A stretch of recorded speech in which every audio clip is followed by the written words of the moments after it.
अमरावती ग्रामीण पोलीस आयोजित स्पर्धा परीक्षा मार्गदर्शन कार्यक्रमामध्ये शनिवारी दीपस्तंभ फाउंडेशनचे यजुर्वेंद्र महाजन यांनी अतिदुर्गम भागातील विद्यार्थ्यांशी मोकळा संवाद साधला। करिअर म्हणजे नेमके काय, ते कसे निवडावे, स्पर्धा परीक्षांच्या अभ्यासाचे योग्य नियोजन कसे करावे, आयुष्यातील ध्येय कसे ठरवावे, अशा अनेक विषयांवर त्यांनी विद्यार्थ्यांना सखोल मार्गदर्शन केले। प्रश्नोत्तराच्या माध्यमातून सुद्धा त्यांनी विद्यार्थ्यांना बोलते करून त्यांच्या अडचणी व इच्छा जाणून घेतल्या। अमरावती जिल्ह्यातील चिखलदरा येथे महाराष्ट्र वन प्रशिक्षण संस्था येथे कार्यक्रमासाठी एकताई, हातरू तसेच टेंभरुसोंडा या दुर्गम भागातून 3 ते 4 तासांचा प्रवास करून विद्यार्थी आवर्जून उपस्थित होते। धारणी येथे बालाजी मंगल कार्यालयामध्ये या व्याख्यानाचा कार्यक्रम झाला। या कार्यक्रमामध्ये प्राध्यापक नांदुरकर यांचेसह मोठ्या प्रमाणावर युवक व युवती सहभागी झाले होते। या कार्यक्रमाला जिल्हा पोलीस अधीक्षक डॉक्टर हरिबालाजी एन, पोलीस निरीक्षक शिवाजी रुपनार, पोलीस निरीक्षक बेलखडे, LCBचे पोलीस निरीक्षक तपन कोल्हे, स्थानिक शिक्षक आणि सामाजिक कार्यकर्ते छोटू काका वरणगावकर उपस्थित होते। यावेळी पोलीस निरीक्षक तपन कोल्हे यांनी यजुर्वेंद्र महाजन यांचे चिखलदरा येथे शहाजी रुपनार यांच्या समवेत स्वागत केले, तर धारणी येथे पोलीस निरीक्षक बेलखेडे यांनी यजुर्वेद महाजन यांचे स्वागत केले। या कार्यक्रमाला धारणी व चिखलदरा या दोन्ही ठिकाणी चांगला प्रतिसाद मिळाला।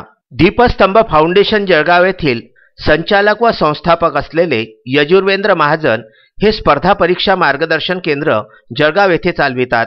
त्या अनुषंगाने महाराष्ट्रभर त्यांचे अनेक ठिकाणी वेगवेगळे कार्यक्रम आयोजित करण्यात येत असतात।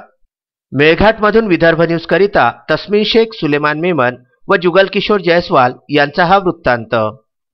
R you ready? Very good. आपल्याला काय काय काम करायचं आहे ते अगोदर सांगतो। तुमच्यापैकी असं कोणी आहे ज्याला मराठी समजत नाही? हात वर करा। ओके, मग हे कसं समजलं? Okay, no issue, I will be trilingual, don't worry at all. Okay, आपण 4-5 गोष्टी करणार आहोत आज। एक, करिअर म्हणजे काय ते पहिल्यांदा समजून घेऊ आपण। What is exactly career? तुम्हाला लक्षात येतं मी काय म्हणतोय? Yes, no? हां, करिअर काय असतं आणि करिअर कसं सिलेक्ट करायचं असतं ते आपण करणार।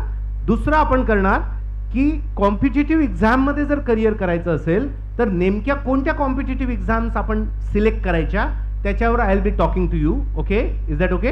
आणि तिसरी गोष्ट, जे पण आपण करिअर निवडू किंवा कॉम्पिटिटिव्ह एक्झाम निवडू त्यामध्ये आपण आत्तापासून तयारी कशी सुरू करायची आणि काय करायचं स्कूलमध्ये असताना, कॉलेजमध्ये असताना, त्याच्याबद्दल बोलूयात।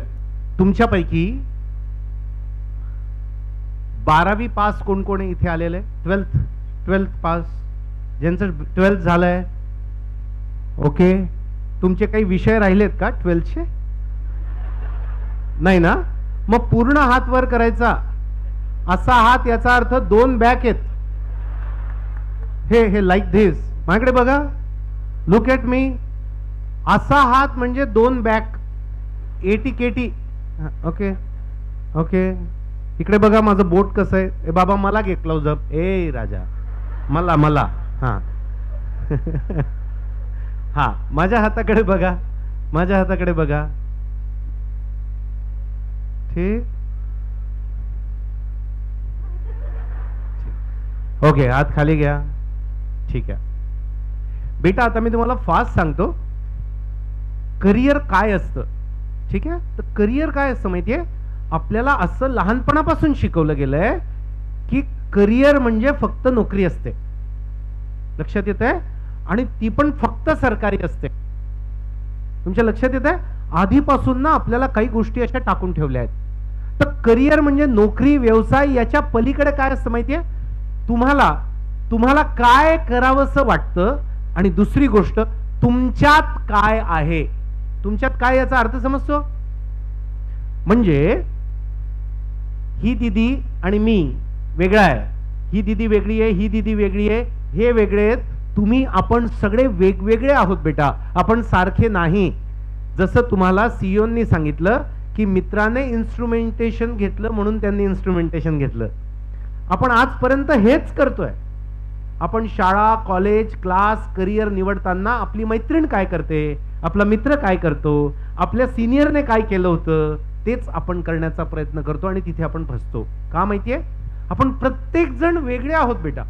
माझ्यात काही कमतरता आहेत ज्या याच्यात नाहीत, ठीक आहे, आणि याच्यात काही कमतरता आहेत त्या माझ्यात नाही. आपल्या प्रत्येकामध्ये काहीतरी जबरदस्त आहे. Look at me. मला आर्थिक व्यवहार आणि ते काम करायला मुळीच आवडत नाही आणि येत पण नाही. Do understand? किंवा मला मशिनरी इथे काहीतरी जाऊन करावं, त्या लॅपटॉपला हात लावावा असं काहीच वाटत नाही कधीच. समजतं? म्हणजे काय, मी टेक्निकल याचा माणूस नाही आहे, मी आर्थिक याचा माणूस नाही आहे, तर मी इनोव्हेटिव्ह काहीतरी करणं, समाजासाठी करणं, काहीतरी कोणाला मदत लागते करणं, अशा याचा माणूस आहे. तर मी कसा माणूस आहे हे मी सुरुवातीला बघण्याचा प्रयत्न केला. समजतंय ना? म्हणजे तुम्हाला काय बघावं लागेल दीदी, तुमच्यात काय आहे. डॉक्टर नरेंद्र जाधव माझे फार चांगले ज्येष्ठ मार्गदर्शक आहेत. ते म्हणतात आपल्या प्रत्येकात एक राजहंस दडलेला आहे, प्रत्येकात. माझ्यावर विश्वास ठेवा, तुम्ही फार भारी आहात, तू ग्रेट माणूस आहे यार. तुला कोणी सांगितलं होतं आजपर्यंत असं? खरं सांग की तू खूप ग्रेट माणूस आहे ना? नाही नाही सांगितलं. इकडे क्लोजअप घे. कुठे गेला? हा, येस. आता आपल्याला कोणी सांगत नाही की आपण फार ग्रेट आहोत. काहीतरी असं आपल्यात आहे ज्याच्यात आपण खूप ग्रेट आहोत, फार डायनॅमिझम आपल्यामध्ये आहे. पण आपल्याला हे न सांगता काय सांगितलं होतं, आपल्यात काय कम. मॅथ्स येतं का बे तुला? अभ्यासात बोंब नाही पडत? समजतं? हे येत नाही, ते येत नाही, पण निसर्गाने बेटा आपल्याला प्रत्येकाला काहीतरी छान गोष्ट दिलेली आहे. तर आजपासून काय करायचं, ती छान गोष्ट काय ते बघा. Look at me. मी तुमच्याशी बोलताना किती कम्फर्टेबल आहे ना.